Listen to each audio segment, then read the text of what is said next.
Hello, it is I'm So Cutie, and today I'm bringing you an Amber Steel video. Testing, I feel like, was a little skewed with this deck, but this is the infamous Amber Steel, and I've been kind of holding back on posting this, but I went ahead. I tested this a little bit before the mid-range stuff came out, a little bit before the high-end stuff came out. Did really well. Mid-range stuff came out, played a little bit again, got off of it, played a little bit again now, and I'm seeing a lot more high-end stuff. But again, this is around my MMR still. I haven't played much since the last testing. I'm on my little streak of school and work, so it's still around the same MMR. Amber Steel, though, I have put about like 20 games, like throughout the entire like set from the release, from like the Nala. I've been playing kind of the same deck, and then implementing some stuff here and there. So it is still around the same MMR. The first couple tests for the Amber Steel, probably the first half of the games, were definitely a lot lower MMR than this. But recently they've been higher, so just so you keep that in mind. Again, we're talking about the meta shifts. We saw it go to the higher end with higher combos, more single target drops, more blurple, more blue steel, more green purple, more purple steel. Right. Our meta shift number 2, we're seeing the Yzma. We're seeing the Yzma, we're seeing the Strength, we're seeing the Ruby Amethyst Maui Shark, we're seeing the Control in the top end, we're seeing the Pirate Lives come back. Ruby Amethyst has actually been on a really good streak going up. I do actually think that Ruby Amethyst will be a really big sleeper. I've been testing it pretty extensively as well. Maui Shark is just super fun. Moana, Pirate's Life. You do play... I mean, my version played Powerline. You don't need to, though. It is still such a solid deck. So it's super good. But yeah, this is like the number 2. And then number 3, this happened recently, but Moyan actually released... He doesn't have the list published, so this is kind of just off memory because I couldn't find the YouTube video. So I just built the list again, but it was like a Diggy list, but it was in purple, and it just is performing. It is outperforming like every deck right now. It is so good. But this is probably a really good percentage of the field, probably. Yeah, the decks that are developing are just super interesting. I would say that Amber Steel is still by far the most popular, which is why I kind of held off on testing it at first. But now that we're here, Diggy actually does like overperform. It kind of wrecks me in some testing, but let's get right into it, right? So this is the list that I've been testing pretty extensively. This is because of how popular the Princess list is, and when it does come out, it does absolutely shut down Purple Steel, but it is a little bit high roll. Obviously, the Diggy Purple Steel list does not run cannons or dump, typically, because it does get really high on inkable counts. When I was testing it, I think it was at like 13, and then it's 15 with the cannons, something like that, but it basically just clunked a little bit harder, and then your other matchups become a little harder if you're just, teching cannons for this. But coming out with the Tiano is super strong. Lilos to swing the tempo back, John Silver to protect you, Mulan for a little bit of filtering, but we'll get into that. But this is the list. Could we see the Diggy list in this and a little bit of Lantern? Yes, except we don't have a lot of things that say card draw. If we had Rapunzel, I would definitely say the Diggy list is the way to go.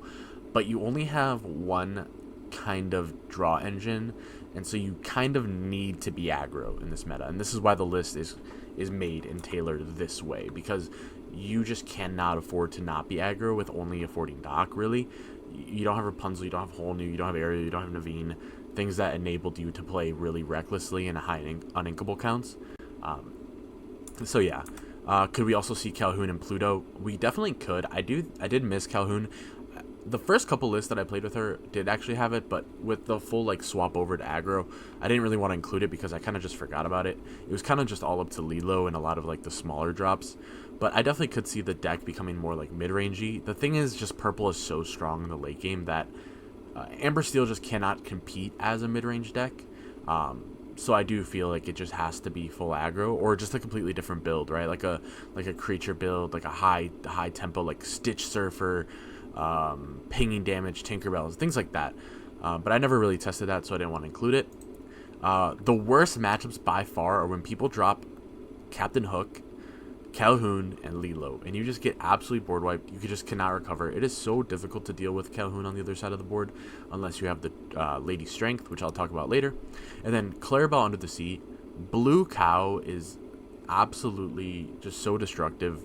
there's not a lot you can do to stop it besides peating, but peating slows you down enough to where like the turn after you're gonna get under the seat anyways, you only milk out a little bit, and then you just get reckless under the seat again. Like, it's just really hard. These two matchups are the hardest. Blue-green will dilute itself in Swiss, though. I don't see a lot of blue-green getting through Swiss, especially with purple-steel being so popular. And blue-green also has a really hard issue in the mulligan, where if you don't see Clarabelle, you really don't go anywhere. I was testing it just a little bit. It's just really difficult. Like, if you're a deck that is able to strip a single card, and it's like an inkable card from their hand, and they don't have Clarabelle on top of that, or the little Clarabelle, like, they really just lose the game. It's just weird, right? Or you need to, like, welcome yourself. It's just super clunky right now, but high rolling it is super good. So purple steel and blue green have been the hardest matchups by far, so it's good to keep that in mind. And then why would you run Amber Steel? It's a best of 3 abuser. On the play, you almost always win.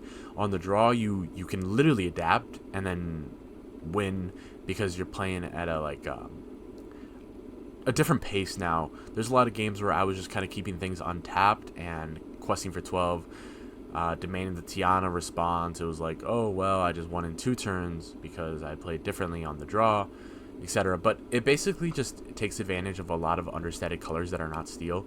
If you're not playing into steel, you're probably gonna win. It's just incredibly hard for the other decks to keep up.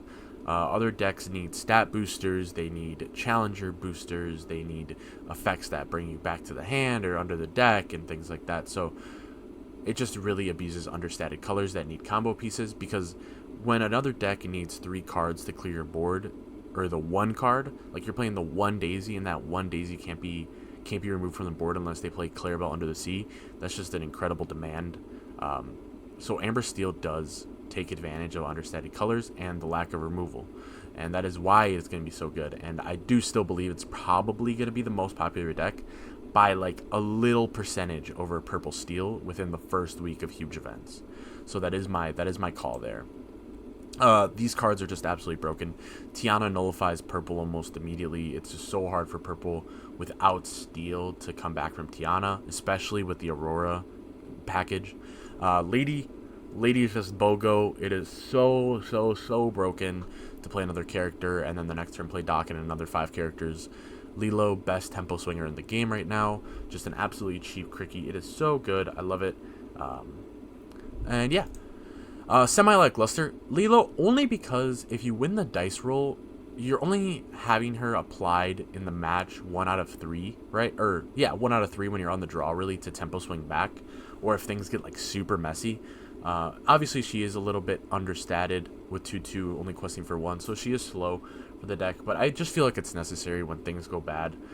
So only Semi, and this is nitpicking because the deck does just abuse powerful cards. But yeah. And then Pete, again, I had him at 2. I want him at 4. It's a little hard. He is slow. He's sluggish. He's at 3 drop. You're really only inking till 4, which is super important. A super key detail that you're only inking to 4 most of the time. But he's just so necessary in your bad matchups. Like, if you're about to get strength and lose your entire board, like, you need to Pete. You don't have Ursula. You don't have things that can tank Under the Sea and things, so it's just important to have. I don't think he should be cut fully, but it definitely isn't the meta where he's like the best. But he's still just so necessary, right? Lawrence, again, another high cost character, but he is a 4/4 in quest for 2, so he's hard to remove, and sometimes just milks out that last 2 lore for you, especially with the wider board when they can't ping things. Again, like green blue, if you manage to get far enough, they can't really remove it hard without like your welcome, and then you just get to go a little wider and then find a dock, etc. So it is pretty good. Again, I have him at 4, and he is good on curve. He's good on like swinging the tempo back when you're on the draw. But it's just a little odd, right? You can, 3 cost is hard for this deck to get to. You kind of just want to balance out your 1 and 2s most of the time, and then really only play Lady. Because you are an aggro deck at the end of the day.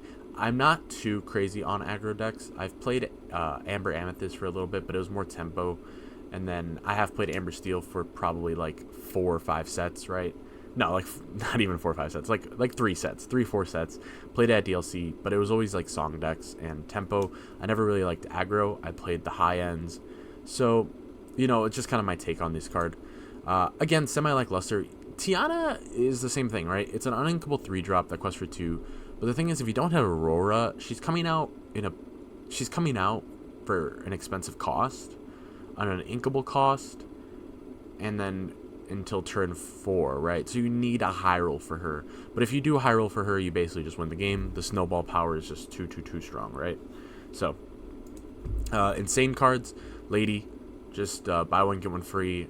Super good quest for 2. A little understated, right? It's a little easy to remove, but when you're on the play, it's just super snowball. On the draw, it's actually pretty good at tempo swapping, tempo shifting because of strength. So this is like one of the best times to strength, is like Lady into something else, and then strengthening the next turn, or Pete, and then Lady something else, and then Pete strengths for like 5, which is also super good. So both combinations of the strength combo is super good. But again, being an aggro deck, the draw is super lacking, so keeping all those cards in your hand just to shift tempo is super demanding. But again, on the play, you're just going to win every time, right? Penny is actually really good. People don't really respect the resist as much when it can come down. There's a lot of times where you can go like Daisy and then Penny the Daisy, but in reality, you just Penny the Penny so that they can't get cannoned or twin fired or things like that. It is super good.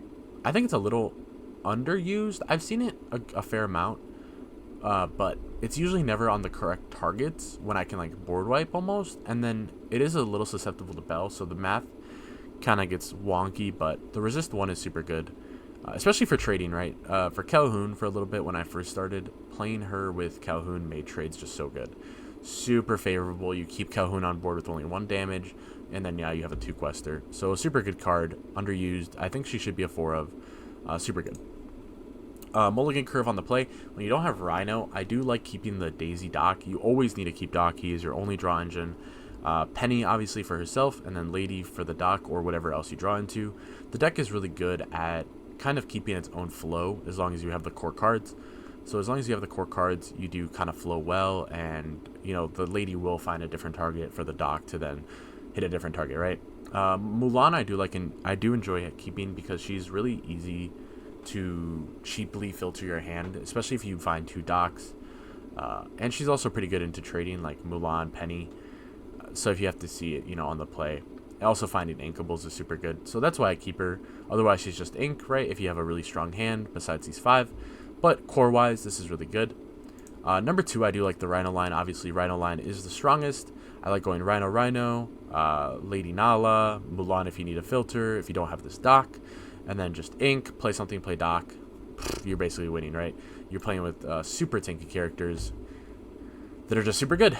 Yeah, so this is probably the most aggressive line. This is probably the better line. And I'll go a little bit into that. But yeah, so the 2 possible lines, don't get too discouraged if you don't see the Rhino. There's other ways to play with this deck. There's 2 lines, there's 2 different things. But, you know, the cores are definitely the Doc, Lady, Mulan, just for filtering, card draw, and aggression. So why no Princess? The Aurora is hard because if you keep Aurora in the mulligan and you don't see the Tiana, or if you see the Tiana and you don't see the Aurora, if you keep the Tiana, you risk breaking the hand really hard. And then if you see the Aurora and not Tiana, it's just going to be a dead card where you just kind of ink.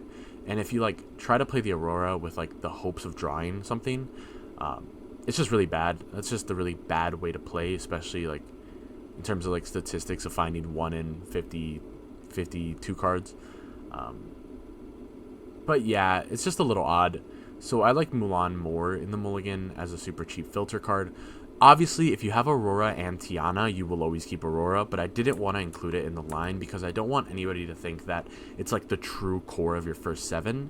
It's more of like a super high roll Diablo kind of thing where like if you high roll it in your hand, obviously keep it, and maybe I should have put it, but I don't believe it should be like considered a core or like the fundamental of the first 7. So I don't want people to be sucked into always keeping this card, right?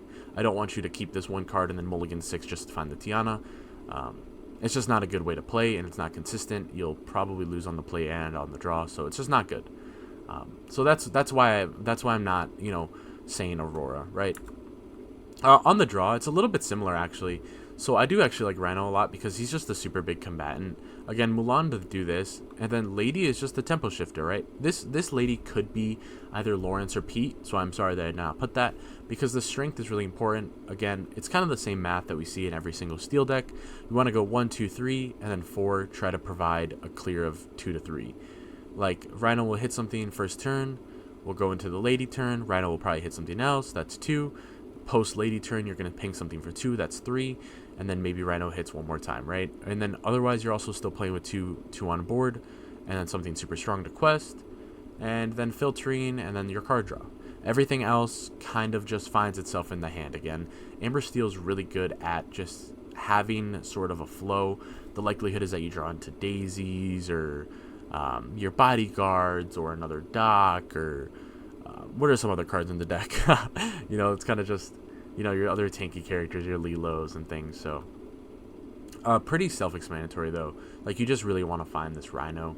On the draw though, I would say that you can also get away with Daisy, but then I would not go for Lady. I would go just a little wider in terms of maybe 1-drops. Again, this is where my list struggles because I don't have Hook or Calhoun. Again, could we see this Captain Hook? Could we see the Captain Hook? I think it is super impressive, and it's super good in the mirror. I didn't actually play a lot of mirrors. Like, I was going to say, my testing was, like, really odd. I had, like, a 60% win rate, but I swear, like, all my losses were going into Blue Cow. Like, Clarabelle, Under the Sea, Ramp. Like, what? Why is it that when I play Amber Steel, I'm just playing into all this? But it happens, and I just had to go with it, right? But I definitely think we could see this. So the best builds to cultivate a little bit further would probably be this Princess build to Hyrule, or just a more standard build with, like, Diggy. The only reason why I put Diggy over, like, the Hook Calhoun was because Diggy can abuse this mine with Doc, and you can also run Sleepy, which I was running just as, like, a top-off bodyguard, because I've seen people playing, like, Jim Deere and things. But yeah, Diggy would be more favorable than Captain Hook, also because you have Penny. Happy into Penny means you take the Captain Hook unless there's a Calhoun, then it gets super messy, and you probably lose because Captain Hook Calhoun is just super broken, super oppressive.